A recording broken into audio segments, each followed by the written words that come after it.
Saya tidak pintar, hanya mendapatkan keberkahan ilmu dari orang tua. Istilahnya, ini penting saya sampaikan ke anak-anakku.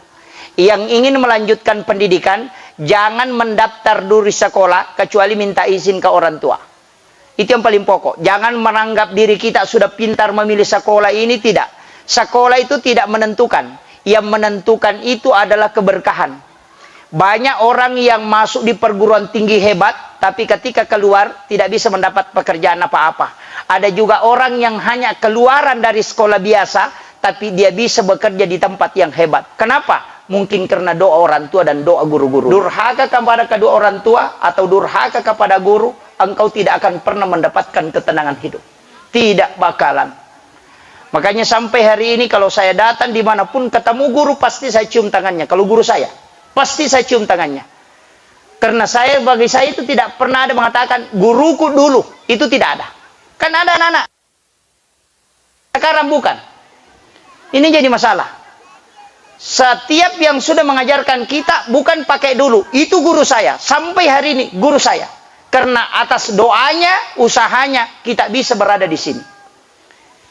Kemudian, untuk yang laki-laki, saya kasih tahu. Kunci yang sudah menikah. Yang belum menikah mohon maaf. Ini jadi ilmu. Ini yang sudah menikah dan yang belum menikah atau yang tidak punya istri, kita doakanlah. Amin.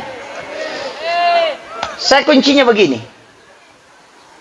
Kalau ingin berhasil, titip doa kepada istri. Laki-laki jarang berdoa, tidak usah terlalu banyak berdoa. Cukup banyak berusaha. Kalau mau sukses, titip doa sama istri. Kenapa? Coba lihat orang hebat, Pak. Soeharto ketika Ibu Tin wafat, itu langsung drop.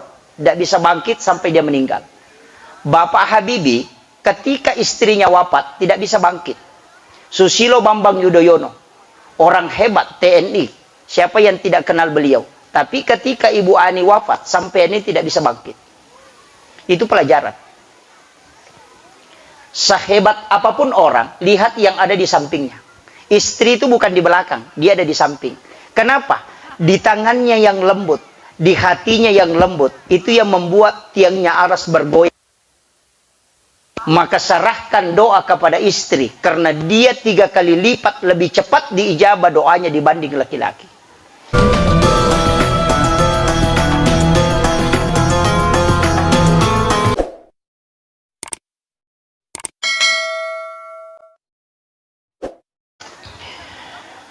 Hadratal muhtaramin wal muhtaramat, ikhwanu fillah, alhamdulillah rabbil alamin, wassalatu wassalamu ala asyrafil anbiya'i wal mursalin, sayyidina wa maulana wa habibina wa syafi'ina wa ala alihi wa ashabihi wa sahabatihi ajma'in. Allahumma salli ala sayyidina Muhammadin tibbil qulubi wa dawaiha wa afiyatil abdani wa shifaiha wa nuril absari wa diyaiha wa ala alihi wa sahbihi wa sallim. Yang saya hormati dan saya muliakan Ibu yang mewakili Bapak Bupati Kabupaten Bulukumba beserta seluruh rombongan. Yang saya hormati dan saya muliakan Bapak Kepala Kantor Kementerian Agama Kabupaten Bulukumba beserta seluruh pejabat dari Kementerian Agama. Yang saya hormati dan saya muliakan Bapak Camat Kecamatan Bulukumba.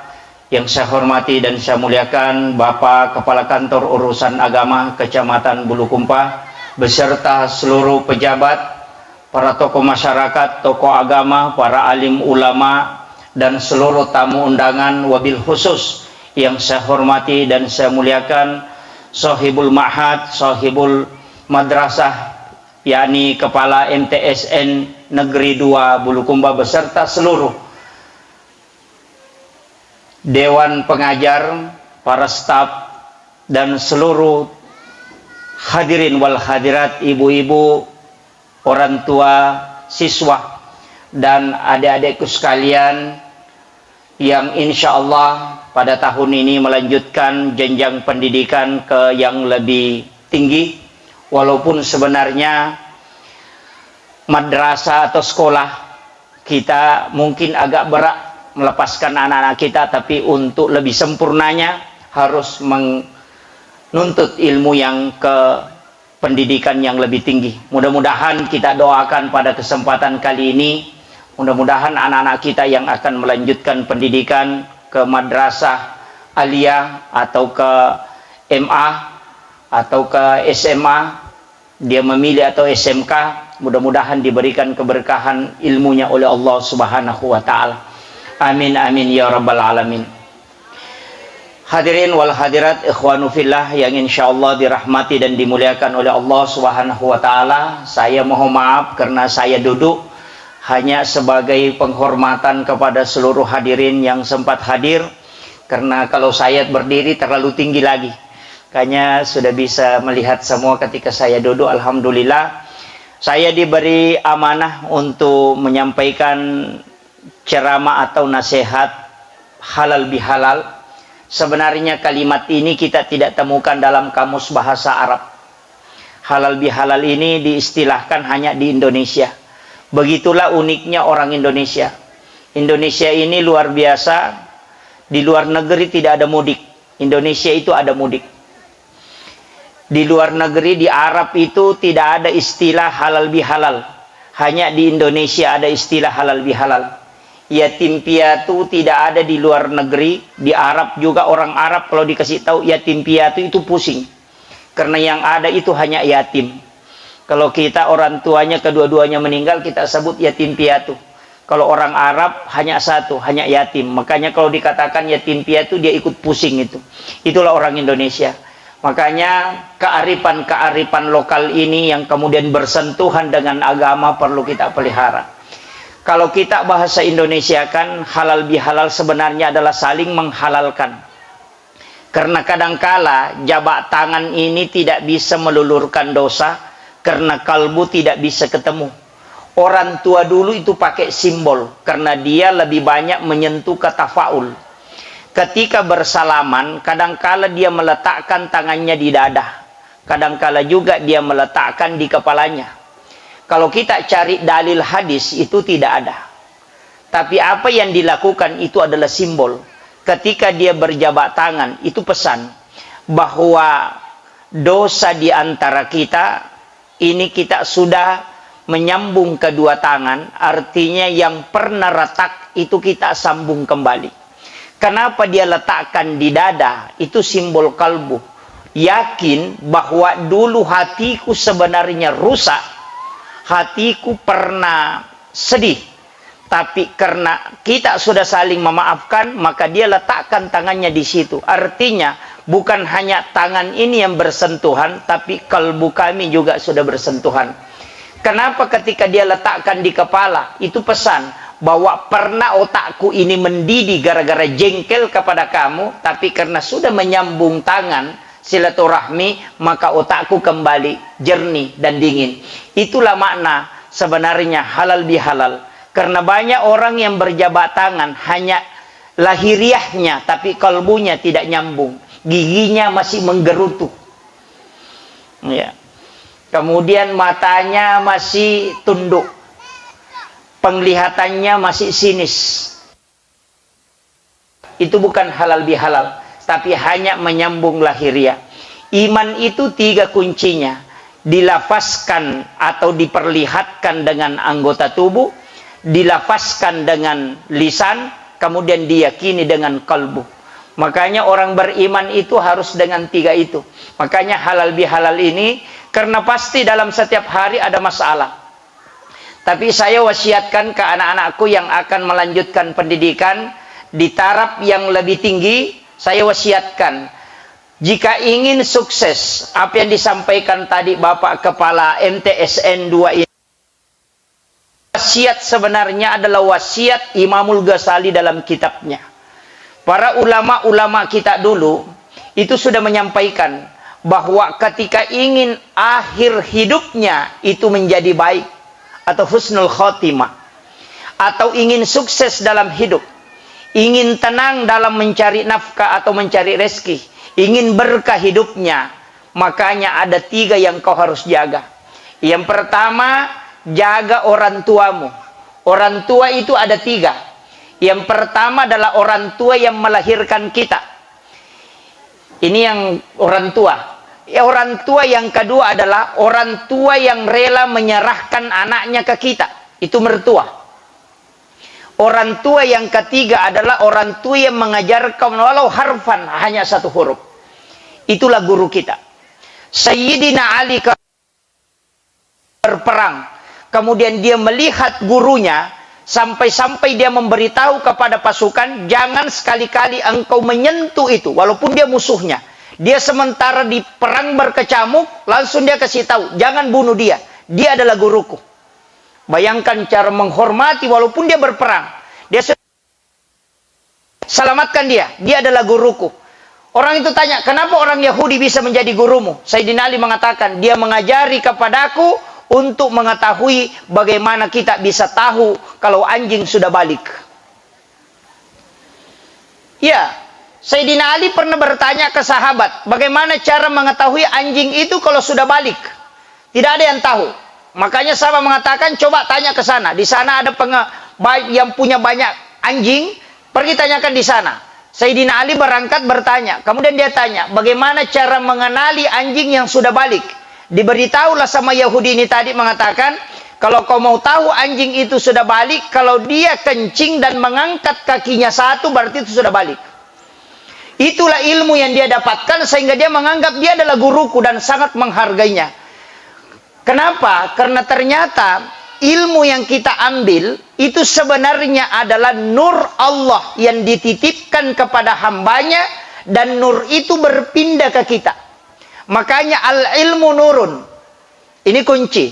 Makanya saya ketika mengkaji beberapa ayat dan menarik dalam ilmu tasawuf, itu connect sekali. Ini yang sebenarnya kita ingin kumpulkan.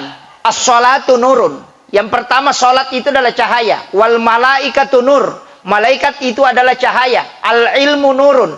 Ilmu itu adalah cahaya. Kemudian Rasulullah adalah nurun Muhammad. Al-Quran huwa nur. Al-wudu huwa nur. Az-zikru nurun. Kenapa semua mengatakan nur? Ilmu adalah nur. Wudu adalah nur. Kemudian amal baik adalah nur. Salat adalah nur. Zikir adalah nur. Allah adalah nur. Allahu nurus samawati wal ardi masalun nur.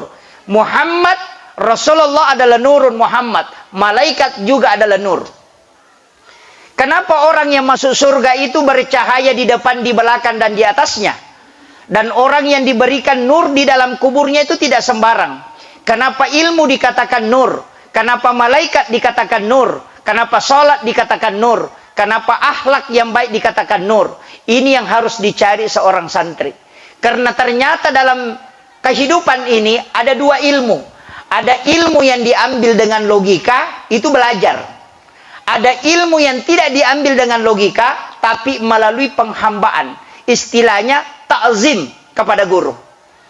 Saya ketika membuka beberapa kitab-kitab ulama terkenal, termasuk ke Khalil Bangkalan, Madura, ke Wahab Hasballah, ke Hashim Asy'ari, beberapa ulama-ulama kita dulu, itu kalau di pondok tidak belajar. Ke Khalil Bangkalan itu di pondok tidak belajar. Dia cuma menebang bambu, sampai membelah bambu, kemudian membuat pagar untuk pesantren. Tapi ketika sudah selesai tugasnya, diludahi mulutnya oleh gurunya, itu pindah. Kurang lebih 400 kitab dia hafal hanya dengan satu kali air ludah. Apakah itu bisa dibuktikan dengan sains? Bisa. Flash disk yang dicolokkan ke laptop, kemudian diinstal Al-Quran 30 juz, itu bisa pindah. Dengan hanya kecepatan kurang lebih 5 menit, itu bisa pindah. Guru Kiai Abdul Rahman Ambodale ketika meludahi santri yang mungkin nakal, tapi ketika dia ludahi, berkahnya pindah. Kenapa? Karena yang pindah itu bukan kotoran, tapi nur dari ulama, dari zikir dan kewalian, itu pindah kepada santri yang disucikan hatinya oleh Allah. Maka itu bisa pindah. Makanya ini yang hilang. Ilmu berkah ini kadang dicabut. Kenapa? Karena kita hilang akhlak. Karena akhlak mendatangkan ilmu laduni ini. Sedangkan ilmu logika membutuhkan kecerdasan secara matematis. Makanya ada anak Pak, ranking 1 di sekolah, di madrasah ranking 1, di MTSN Bulukumba ini dia ranking 1, mungkin masuk 3 besar. Ketika dia keluar atau dia sudah selesai sekolah, dia hanya menjadi ibu rumah tangga.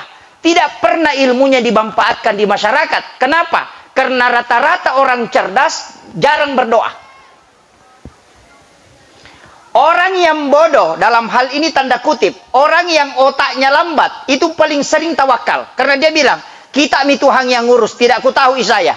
Kan begitu, ini kuncinya. Dan itulah yang saya pakai. Orang ketika berdoa, ketika masih menganggap bahwa saya cerdas, doanya tidak mustajabah. Kenapa? Karena masih ada landasannya.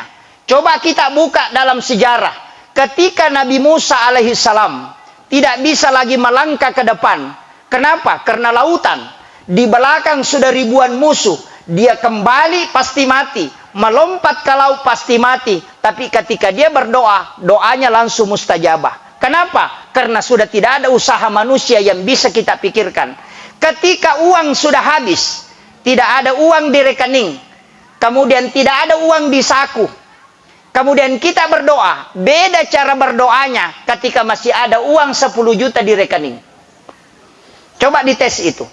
Anak yang punya kecerdasan ketika berdoa, tidak sama kekuatan doanya anak yang tidak punya kecerdasan apa-apa.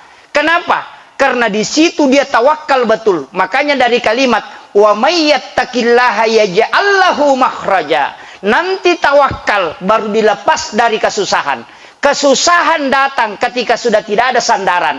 Maka santri atau siswa sebelum meninggalkan sekolah ini, lakukan satu sunnah Nabi. Salami gurumu, kemudian cium tangannya, minta berkahnya. Insya Allah nurnya akan melekat selamanya. Itu kunci yang harus dimiliki. Dan ini kadang yang dilupakan orang ketika ingin meninggalkan sekolah. 3 tahun anak kita belajar di sini. Kadang juga saya jengkel sama orang tuanya santri, Pak. Ibu bapaknya anak-anak kita. Orang tua itu kadang menyalahkan guru ketika ada masalah. Padahal dia tidak pikir. Di sekolah ini, Pak, 600 santri, 600 siswa. Yang ngurusin tidak cukup 100. Kita di rumah, 3 saja anak, biasa marah-marah. Urusi tidak setiap hari. Guru urus anak-anak sampai 600. Meninggalkan istri dan anaknya di rumah demi mendidik anak-anak kita. Kadang anak kita dicubit kemudian kembali melapor, orang tua datang marah-marah. Itu adabnya orang tua menitip anaknya ke sekolah, itu hilang. Makanya jangan harap anak kita bisa berkah dan berhasil. Saya punya guru, dia sampaikan begini, nak, potong tangan saya. Kalau ada orang tua yang pernah datang ke sekolah, marah-marahi gurunya anaknya, sampai guru itu merasa sedih atau dia merasa terhinakan. Kemudian dia mengangkat tangannya, berdoa kepada Allah, potong tangan saya, nak, kalau anak itu yang berhasil. Dia bilang begitu. Dan ingat, cari terakhir nanti dia mati dalam keadaan sul khotimah. Karena kunci kalau mau wafat dalam keadaan sul khotimah atau mati jelek, satu kuncinya, jangan hargai guru. Pasti mati dalam keadaan jelek. Cuma 3 disampaikan ulama. Yang pertama, tidak menghargai orang tua, termasuk guru. Tidak menghargai orang tua, tidak menghargai guru kita atau mertua. Yang kedua adalah memutus silaturahim. Lihat ujungnya. Kemudian yang ketiga, orang yang musyrik. Itu kuncinya. Makanya anak-anak sekalian, saya itu tidak pintar, Pak Bu. Terus terang, saya tidak pintar. Tapi saya itu punya air surga. Ini yang kadang orang tidak miliki. Saya itu punya air surga. Air surga itu adalah air telapak kaki ibu. Saya di pesantren itu tidak bisa mengaji. Karena saya tinggal di pesantren, belajar di pesantren 3 tahun tidak bisa mengaji. Karena setiap bacaan Al-Quran saya tulis bahasa Indonesia. Nanti di tes terakhir baru ketahuan. Ya. Saya kasih tahu kunci kehidupan ini sederhana sekali, Pak Bu. Kemudian, tapi saya sangat ta'zim kepada guru. Pimpinan pondok itu saya selalu ikut di belakangnya. Saya kalau dia mengajar, saya dekat. Tapi kenapa? Karena saya katakan saya tidak pintar. Saya itu tidak naik kelas. Kalau lihat rapor saya di SD, paling tinggi nilai saya adalah 7,5. Tapi kenapa saya bisa duduk begini, Pak? Saya tidak pintar. Tapi ada satu yang saya miliki. Ketika belajar di Aceh, di Biren, sama guru Tasai Muhammad Nur. Satu wasiat beliau. Kembali ke orang tuamu, karena kau dulu masuk pesantren berdosa. Kau masuk pesantren hanya karena tidak mau disuruh sama orang tua. Saya bilang betul. Karena dulu kalau kerja di pulang sekolah pasti disuruh pergi ke sawah, pergi ambil air, pergi apa. Jadi saya bilang kalau saya masuk pesantren saya aman. Karena tidak disuruh-suruh. Saya bilang begitu. Makanya waktu pulang anak-anak pondok enak tinggal di pondok, tidak disuruh-suruh sama orang tua. Jadi ternyata berkah ilmu itu tidak bisa saya dapat. Nanti belajar sedikit tasawuf, adab tasawuf, baru guru Taksir Nur itu mengatakan, saya melihat engkau punya dosa sama orang tuamu. Ilmu yang ada dalam dirimu itu gelap. Kau kembali minta ampun kepada orang tuamu baru diberikan cahaya. Saya itu pulang. Minta disuruh cuci kakinya, ambil sisa cucian itu kemudian kau minum. Itu yang saya lakukan, Pak. Dan alhamdulillah saya bersyukur. Mulai kuliah di Makassar, di UIN Alauddin, saya ambil jurusan dakwah. Saya menjadi mahasiswa terbaik itu dengan predikat summa cum laude. Tapi bukan orang pintar. Saya tidak pintar, hanya mendapatkan keberkahan ilmu dari orang tua. Istilahnya ini penting saya sampaikan ke anak-anakku. Yang ingin melanjutkan pendidikan, jangan mendaftar dulu di sekolah kecuali minta izin ke orang tua.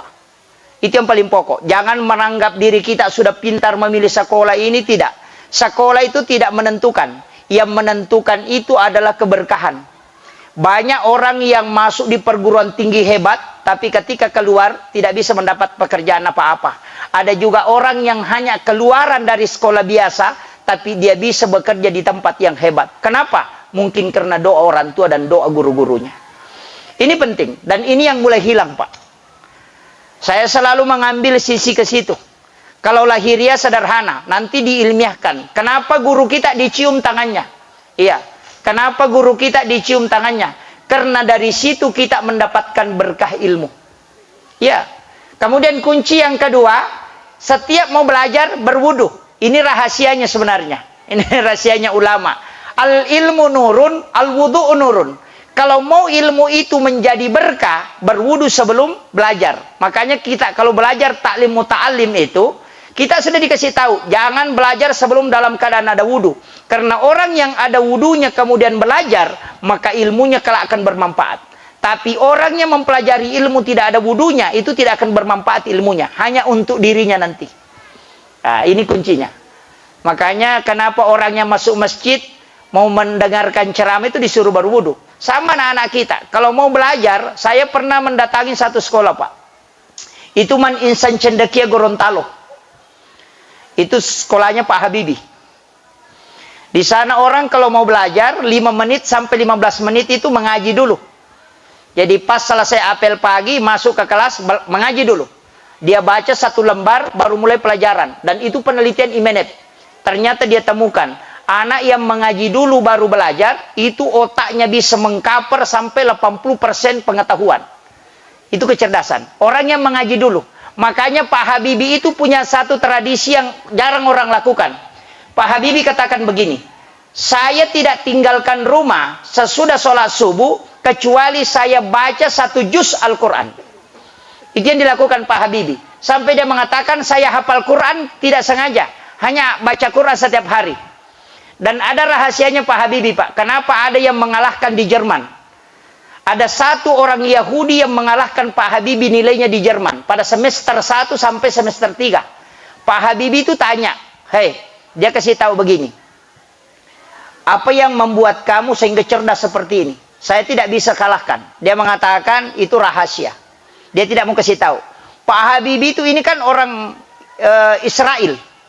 Dia bukan orang Islam. Pak Habibie tanya, ajarkan ke saya. Pak Habibie itu setiap datang bersilaturahmi ke situ, dia selalu minta resepnya. Katanya Pak Habibie bilang, nanti 1 tahun baru saya dikasih tahu. Apa yang dia bilang? Kalau kau mau tahu, datang ke rumah. Pak Habibie mengatakan, saya tidak datang ke rumahmu. Pokoknya beritahu saya. Dia kasih tahu, Dia mengatakan begini, setiap malam saya bangun mandi, tengah malam mandi, mengambil pakaian yang bersih, kemudian saya mengambil Al-Quran, baru saya baca. Pak Habibie itu heran. Dia mengatakan, jangan berbohong sama saya. Israel, bukan Islam. Kenapa bisa kau baca Al-Quran? Apa yang dia bilang? Kami percaya kepada Al-Quran, cuma kami tidak senang sama Nabi Muhammad. Coba, itu dia. Kami percaya sama Quran. Makanya ekonomi kami menggunakan ekonomi sistem Al-Quran. Karena kami percaya. Cuma kami benci kepada Muhammad. Itu yang dia sampaikan ke Pak Habibie.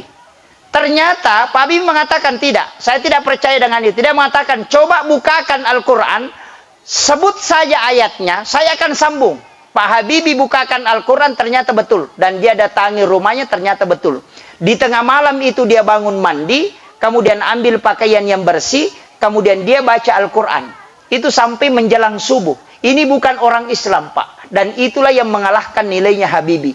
Tapi setelah itu Pak Habibie merubah. Dia pulang karena dia menangis. Dia malu, dipermalukan karena dia tidak melakukan itu padahal dia orang Islam. Pak Habibie itu pulang ke kosnya, ke rumahnya. Dia bangun tengah malam, salat tahajud, dia membaca Al-Quran sampai subuh. Dan Habibie bisa mengalahkan hanya 1 semester, dia sudah bisa kalahkan nilainya sampai selesai. Makanya Pak Habibie menjadi alumni terbaik, dan orang ini menyesal. Itu. Makanya saya sampaikan, apa yang didapatkan Pak Habibie itu Anda bisa dapatkan anak-anakku sekalian. Ketika Anda lakukan itu. Bangun tidak usah jam 2 malam. Cukup jam 3:30. Bangun sholat tahajud walaupun hanya 4 rakaat, kemudian baca Al-Quran walaupun hanya selembar, dan minta berkah apa yang kita lakukan, insya Allah tidak akan pernah terpuruk kehidupannya sampai kelak meninggal. Itu inti kehidupan yang rahasia ilmu sebenarnya. Tidak usah lama-lama, tidak usah ambil 8 rakaat lah, biar 4 rakaat.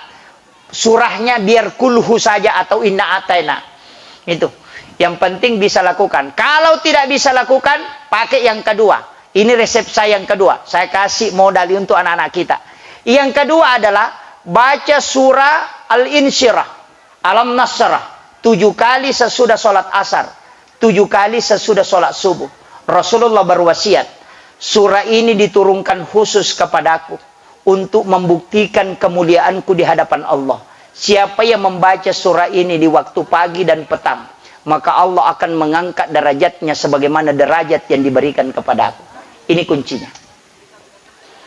Makanya amalkan itu deh. Saya wasiatkan, amalkan surah Al-Insyirah 7 kali sesudah sholat asar. Insya Allah akan selalu menanjak itu. Tidak turun. Tapi itu tadi, kembali ke orang tua tadi. Itu harus betul-betul akhlak ke orang tua itu luar biasa. Kemudian, kalau masih tidak bisa, lakukan jalan terakhir. Ini jalan terakhir. Lakukan apa yang dilakukan oleh Nabiullah Ibrahim alaihissalam. Nabi Ibrahim itu punya sedekah ke kita. Karena dia minta, ya Allah, berikan aku kesempatan untuk mensedekahi seluruh hambamu. Mulai yang ada saat ini sampai dunia kiamat. Dan Allah izinkan. Maka diperintahkanlah malaikat Jibril masuk ke dalam surga, mengambil segenggam kapur, kemudian diserahkan ke Nabi Ibrahim, kemudian Nabi Ibrahim taburkan ke laut. Dan itulah yang menjadi garam.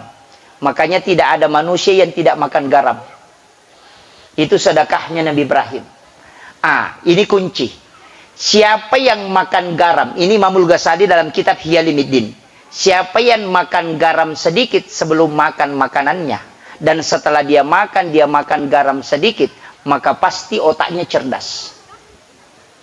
Itu kuncinya. Yang kedua, dia tidak akan kena keracunan makanan. Yang ketiga, tidak akan kena lemah syahwat. Laki-laki yang mengamalkan itu. Itu rahasia yang kadang orang tidak pakai, Pak. Saya sampaikan ini untuk laki-laki ya, bukan perempuan. Kalau perempuan garamnya untuk kecerdasan dan untuk tidak kena penyakit ini. Dan itu kadang orang tidak tahu, Pak. Saya kemarin bersama dengan Bapak Insinyur Haji Aksa Mahmud dengan beberapa profesor.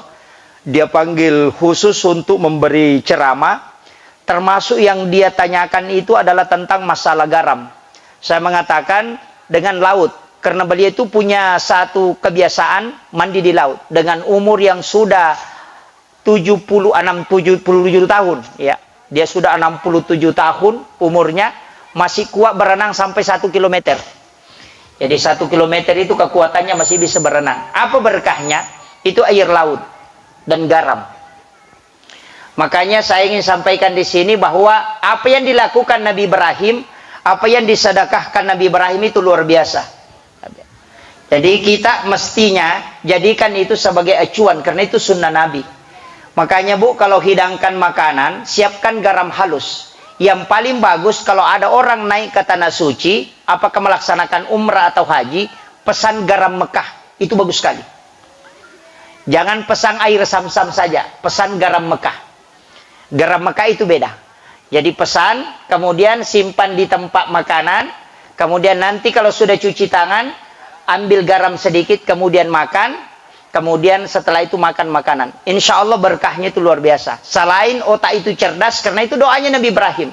Siapa yang memakan sedekahku sebelum dia makan makanannya, maka aku doakan supaya dia dicerdaskan oleh Allah Subhanahu wa Ta'ala. Jadi ini penting saya sampaikan, ajarkan ke anak-anak kita, generasi-generasi kita, supaya menjadi generasi yang hebat. Yang paling pokok, karena di sini ada madrasah yang hebat. Ini madrasah hebat sebenarnya, bukan madrasahnya yang hebat, tapi pasti orang-orang yang ada di dalamnya itu yang hebat. Nah, insya Allah itu kuncinya. Kalau madrasahnya bagaimanapun hebatnya bangunannya, insya Allah kalau isinya tidak ada, itu yang jadi masalah. Artinya kalau isinya tidak cerdas, dulu pesantren itu atap alang-alang, kemudian dia dindingnya adalah bambu, kemudian dia tidak punya kitab seperti kita pakai laptop, pakai apa, tapi ternyata jadi ulama waliullah yang mengajar. Kenapa? Karena yang mengajar itu ikhlas betul. Satu kunci ini yang ketiga tadi. Ya kan saya sudah dua. Yang ketiga, kunci anak sukses itu ada sama guru. Makanya saya kasih tahu begini. Ini resep sederhana, tapi jarang orang pakai. Jangan pernah berkeinginan untuk membuat santrimu pintar. Itu saja. Jadi kalau Pak bicarogi, ajak lalu taminasa melo pamacai anak-anak tak. Jangan. Jangan pernah punya hajat untuk ingin membuat anak kita pintar. Atau santri atau siswa kita pintar. Kenapa? Karena kapan santri atau anak kita bodoh, pasti kita jengkel. Dan jengkel itu tidak mendatangkan keberkahan. Jadi bagaimana caranya? Berniatlah menyampaikan ilmu yang diberikan oleh Allah dan doakan anak kita supaya dia bisa menerima ilmu itu dengan baik. Itu kuncinya. Guru yang tidak pernah marah ketika dia tidak ingin kalau santrinya pintar. Tapi kalau guru selalu ingin santrinya pintar, pasti dia tukang marah. Karena kapan bodoh, pasti jengkel. Kan begitu. Makanya guru tak aja lalu kuma pak guru ku melo kuma caya nanae. Palete bawa ni pak disangangin ale kue puang Allah Ta'ala pak bukarangi pamasya nanae. Itu kuncinya. Jadi kalau dia bodoh tidak masalah. Karena ada anak-anak itu pak tidak hebat bahasa Arab, tapi dia hebat di sosial. Makanya saya bilang, kalau ada anak sering kabur di sekolah, bimbing saja dia. Jangan jengkel sama dia, bimbing saja. Karena kenapa? Insya Allah nanti jadi anggota dewan itu.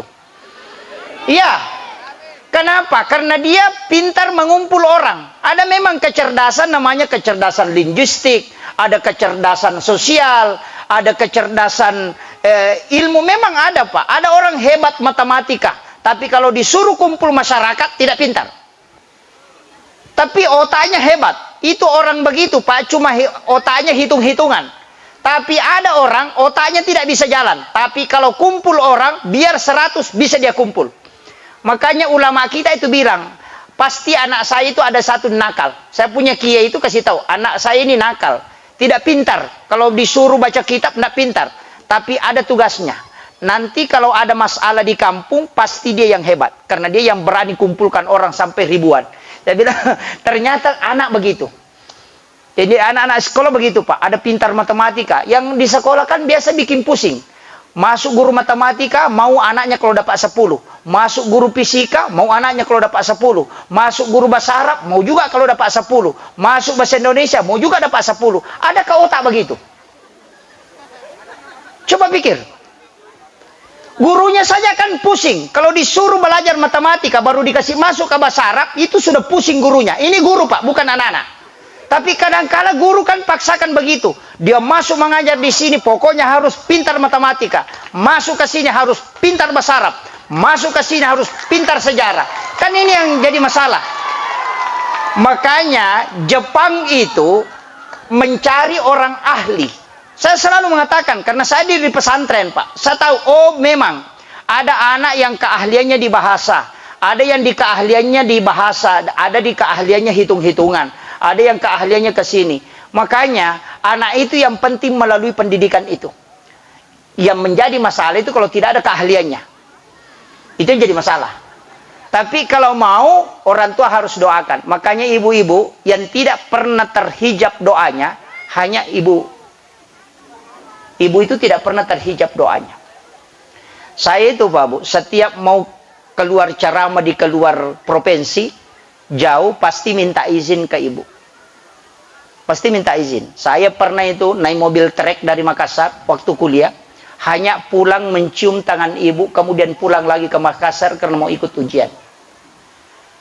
Naik mobil trek. Itu saya di Pak Bembeng naik mobil trek, pembawa kolu dari Enrekan. Saya naik di Kalasari mobil itu semester 5. Saya naik mobil trek, jalan kaki itu ke kampung sampai 10 km. Saya pas tiba itu pagi di rumah. Hanya sampai mencuci kaki ibu, kemudian ambil airnya, kemudian saya mencium tangannya, kemudian minta izin dan didoakan. Saya hanya letakkan tangannya di kepala. Karena ibu itu tidak pernah sekolah. Tidak ada sekolahnya kayak bilang pendidikan begini, tidak. Saya hanya letakkan tangannya di kepala, kemudian saya letakkan tangannya di dada. Saya mengatakan doakan. Semoga saya bisa ikuti ujian dengan ini. Ternyata betul. Saya bisa menjadi alumni terbaik di UIN Alauddin Makassar itu tahun 2007 dengan predikat summa cum laude. Tapi saya bukan orang pintar, hanya berkah orang tua. Itu saya jalan kaki. Jadi ingat, saya begitu Pak, kuncinya itu. Jadi saya bilang begini, saya bersyukur sekali itu karena masih ada ibu. Bapak sudah meninggal, saya bersyukur karena ada ibu. Setiap mau keluar ke Irian untuk ceramah, saya pasti datang. Kalau bukan mencium kakinya, mencium tangannya. Saya hanya bilang, doakan. Dan itu kayak terbuka betul. Maka saya selalu sampaikan, durhaka kepada kedua orang tua atau durhaka kepada guru, engkau tidak akan pernah mendapatkan ketenangan hidup. Tidak bakalan. Makanya sampai hari ini kalau saya datang dimanapun ketemu guru, pasti saya cium tangannya. Kalau guru saya, pasti saya cium tangannya. Karena saya, bagi saya itu tidak pernah ada mengatakan, guruku dulu. Itu tidak ada. Kan ada anak-anak. Sekarang bukan. Ini jadi masalah. Setiap yang sudah mengajarkan kita bukan pakai dulu. Itu guru saya. Sampai hari ini guru saya. Karena atas doanya, usahanya, kita bisa berada di sini. Kemudian, untuk yang laki-laki. Saya kasih tahu. Kunci yang sudah menikah. Yang belum menikah mohon maaf. Ini jadi ilmu. Ini. Yang sudah menikah dan yang belum menikah atau yang tidak punya istri, kita doakanlah. Amin. Amin. Saya kuncinya begini. Kalau ingin berhasil, titip doa kepada istri. Laki-laki jarang berdoa. Tidak usah terlalu banyak berdoa. Cukup banyak berusaha. Kalau mau sukses, titip doa sama istri. Kenapa? Coba lihat orang hebat, Pak. Soeharto ketika Ibu Tin wafat, itu langsung drop. Tidak bisa bangkit sampai dia meninggal. Bapak Habibie ketika istrinya wafat tidak bisa bangkit. Susilo Bambang Yudhoyono, orang hebat TNI, siapa yang tidak kenal beliau? Tapi ketika Ibu Ani wafat sampai ini tidak bisa bangkit. Itu pelajaran.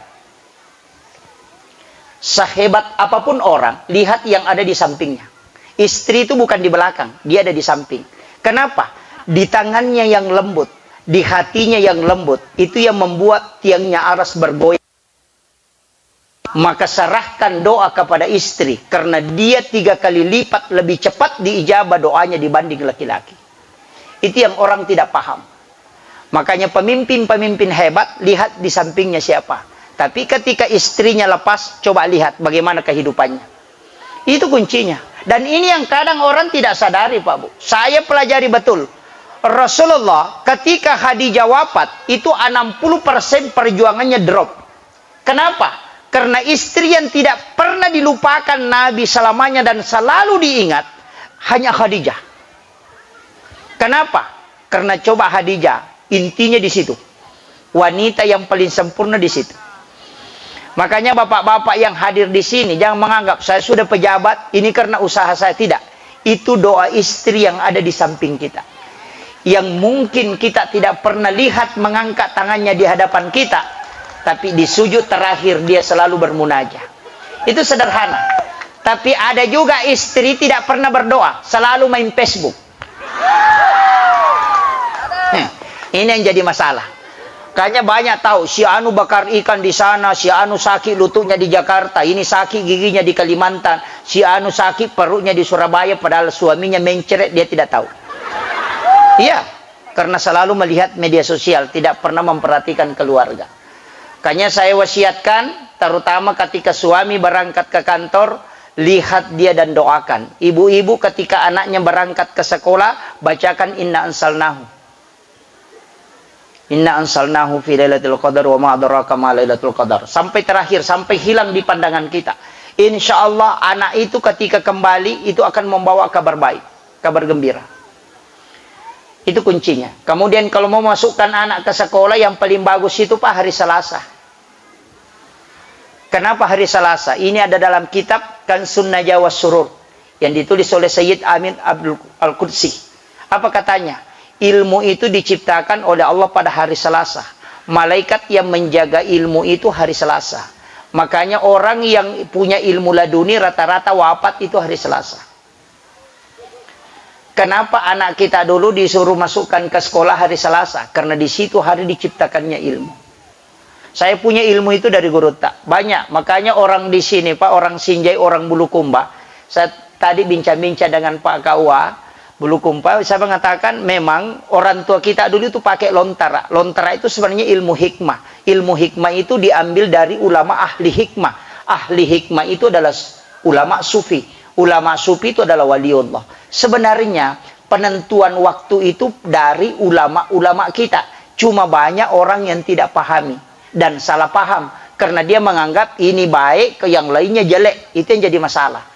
Karena dalam agama, dalam tasawuf ada istilahnya mustahab yang paling baik. Waktu Allah sudah atur Pak Bu. Allah sudah atur. Dalam satu minggu ada satu hari yang bagus. Sayyidul Ayam, hari Jumat. Dalam 24 jam ada waktu terkhusus yang paling bagus. Mana? Wabil azhari hum yastaghfirun. Di waktu sahara hendaknya kalian beristighfar. Kalau mau taubat, pilih 10 menit sebelum subuh. Kalau mau berzikir, minta rezeki, minta pada saat selesai sholat subuh sampai sebelum selesai waktu duha. Kalau mau minta rezeki.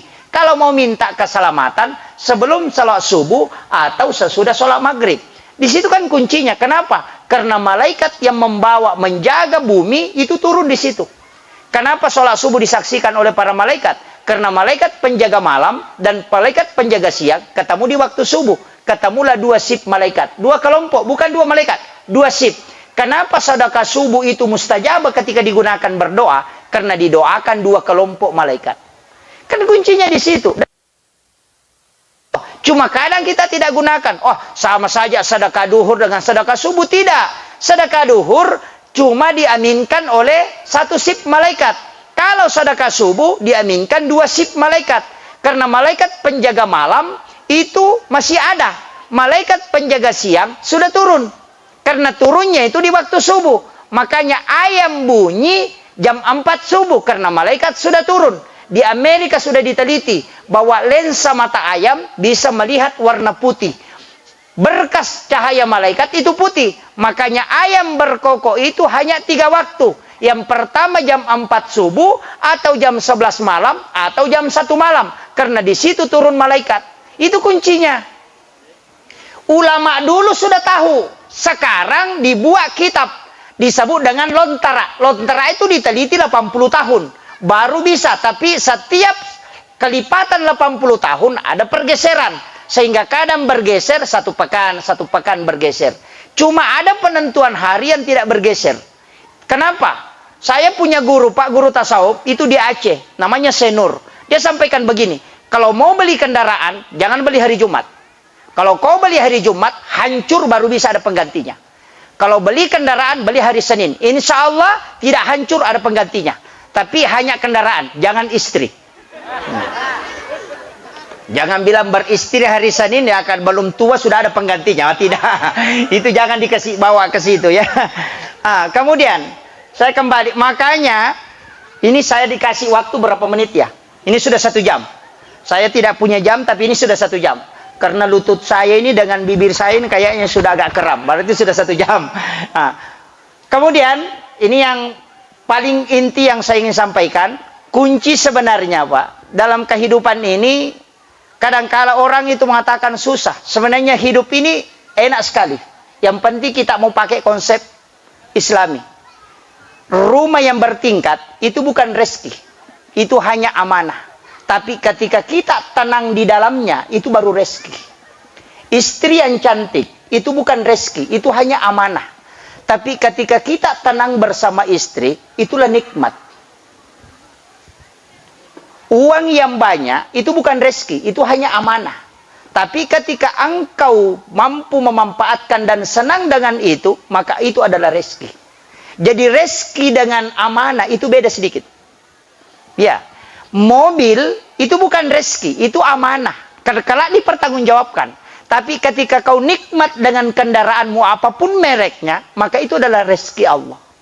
Makanan yang dihidangkan itu adalah amanah, itu adalah fitnah. Tapi ketika engkau menikmati makanan, itu adalah nikmat, itu adalah rezeki. Jadi rezeki yang sesungguhnya adalah nikmat terhadap apa yang diamanahkan oleh Allah. Ketika engkau tidak bisa menikmati, maka itu bukan rezeki. Banyak orang Pak tidak makan nasi karena kena penyakit gula. Kuncinya mah di situ saja. Anak itu amanah. Ketika engkau senang dengan anak-anakmu, maka itu adalah nikmat Allah. Dan itulah fabi ayyi ala'i rabbikuma tukadziban. Itu sebenarnya. Makanya kuncinya di situ. Uang yang banyak itu bukan nikmat sebenarnya. Tapi uang yang bisa menenangkan kita, itulah nikmat sesungguhnya. Walaupun 1 M, tapi kalau KPK mau turun, dia keringatan, nah itu jadi masalah. Iya, jadi kuncinya kan begitu. Ilmu juga begitu Pak Bu. Makanya saya sampaikan begini, bedakan antara nikmat dengan amanah. Di situ saja tipis sekali. Makanya ganti mobil, ganti kendaraan. Kenapa? Karena dia cari kesenangan. Padahal tidak ada. Harta itu hanya kesenangan. Yang di dalamnya yang harus kita cari adalah ketenangan. Itu kuncinya. Bagaimana bisa tenang? Banyak macam. Banyak. Tapi saya tidak mau kasih tahu semua. Cukup 1. Amalkan 1 surah. Surah Al-Kautsar. Surah ini surah paling pendek. Dan ini surah luar biasa. Rasulullah mengatakan siapa yang membaca surah ini, maka Allah menurunkan khusus keberkahan di dalamnya. Termasuk ini surahnya perempuan.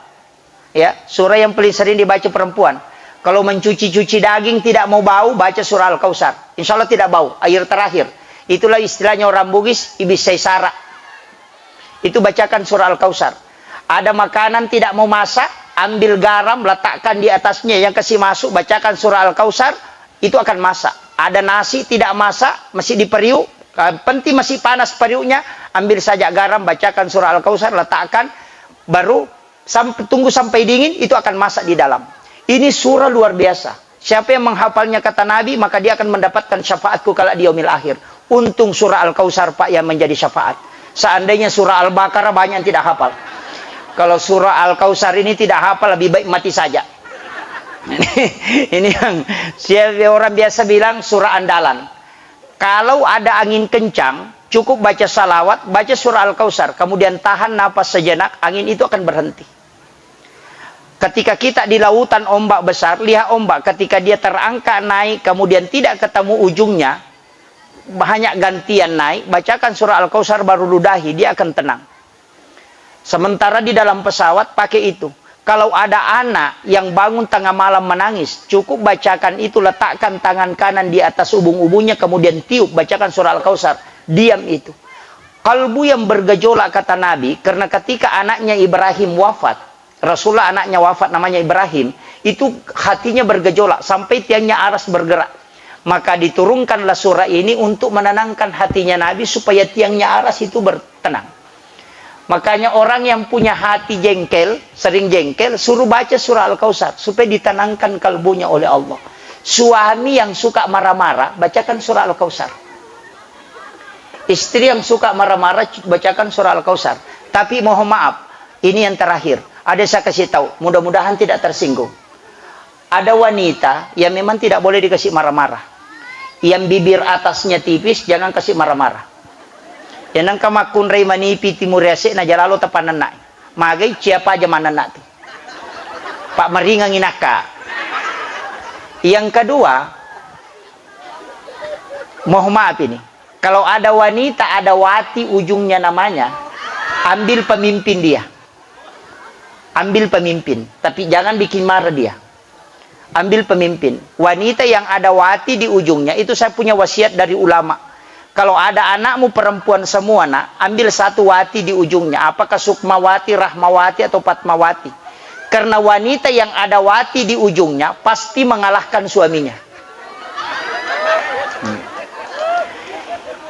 Ya nangka makun rey nangka wati, ya sana capana, denu lelaki nakalay.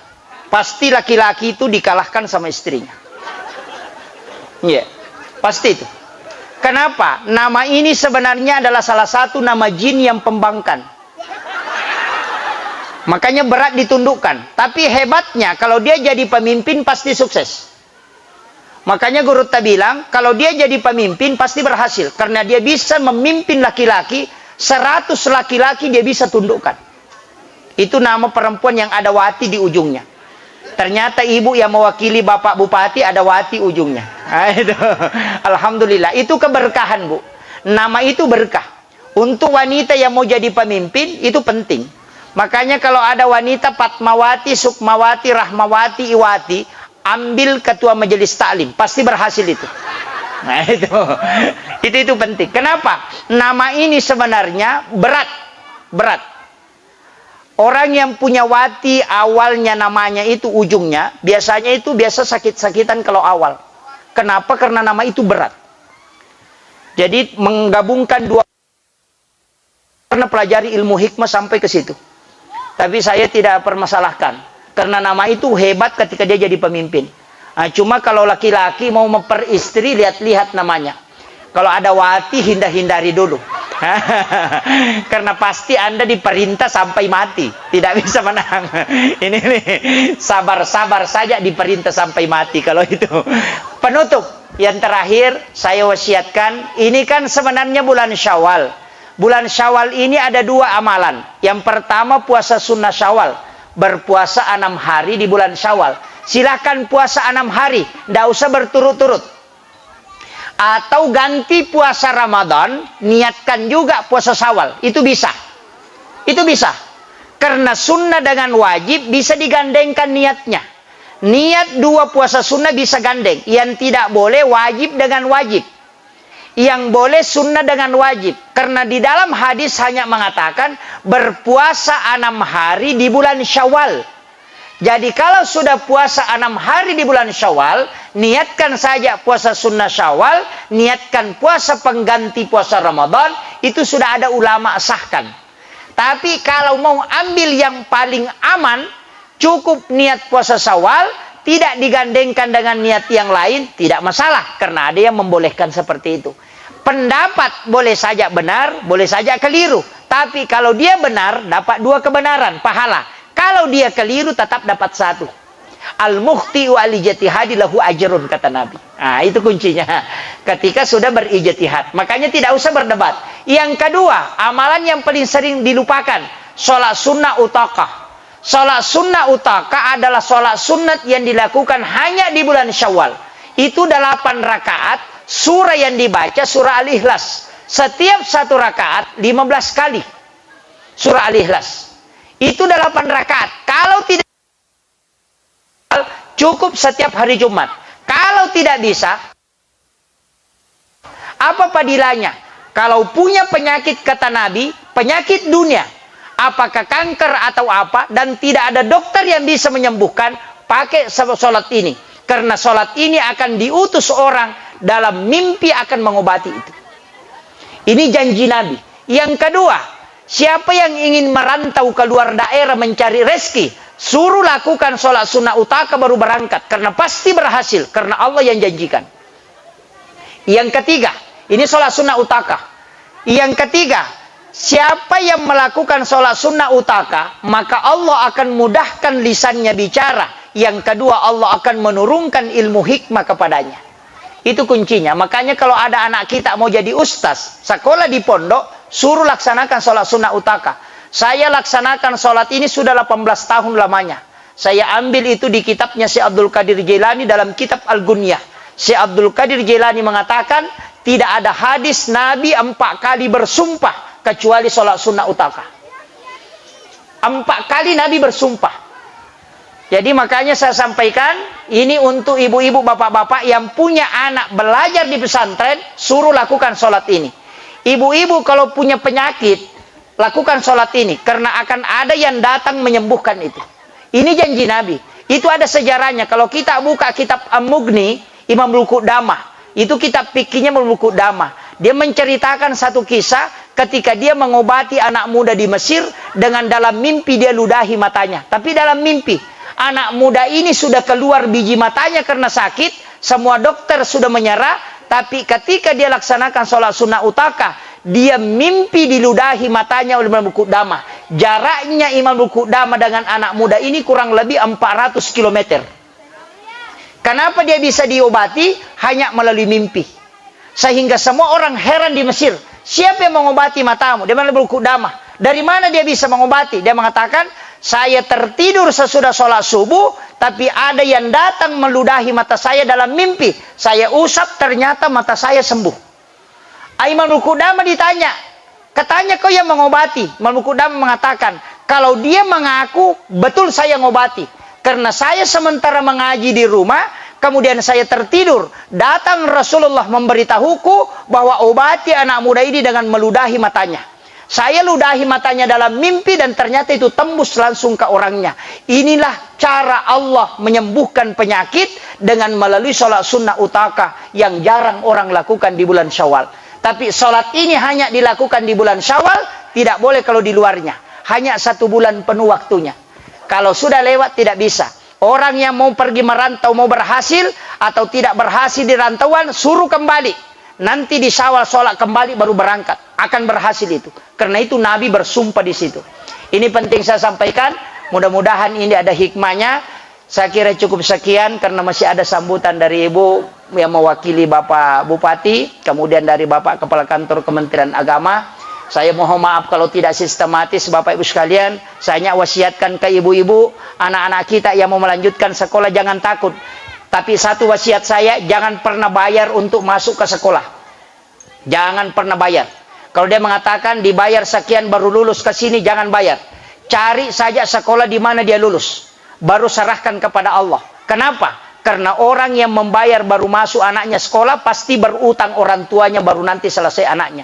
Tapi ketika anak mendaftar kemudian lulus, kita tidak bayar. Di sekolah manapun dia menuntut ilmu, kalau dia lolos tanpa bayar, yakin Allah yang menutupi rezekinya. Kenapa? Karena rezeki orang yang belajar itu sudah dijamin oleh Allah.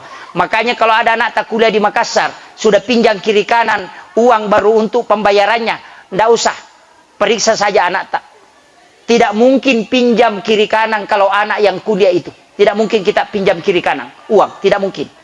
Selama dia beres kalau dia kuliah. Tapi kapan kita sudah pinjam kiri kanan, baru anak kita minta pembayaran apa, minta ini, periksa dia. Karena pasti dia sudah keliru. Kenapa? Coba periksa. Ada orang kampung, Pak, pekerjaannya cuma menjual kue keliling. Anaknya sekolah di kesehatan. Setiap ada pembayaran dia mau bayar, itu selalu ada uang yang terkumpul. Karena memang Allah sudah mengatur rezekinya. Tapi ketika engkau membayar anakmu masuk di satu perguruan tinggi, maka yakin bahwa engkau akan tersiksa. Karena Allah menyerahkan sepenuhnya ke kita, supaya kita yang ngurus. Tapi kalau Allah yang memberikan jalur ke situ tanpa kita bayar, maka Allah yang urus rezekinya anak kita. Itulah kenapa Nabi melarang kita menyogok untuk mengambil sesuatu yang bukan hak kita. Itu penting. Saya kira ini wasiat yang penting ibu pakai sampai kapanpun anak kita belajar, pakai itu. Sama dengan orang yang mau menikah, pasti rezekinya dijamin oleh Allah. tapi yang menikah pertama ya, bukan yang menikah 2 kali, 3 kali, 4 kali. Saya kira cukup sekian. Akhirul kalam, wallahul muwaffiq ila aqwamit thoriq. Nasrun minallahi wa fathun qarib wa basyiril mu'minin. Assalamualaikum warahmatullahi wabarakatuh.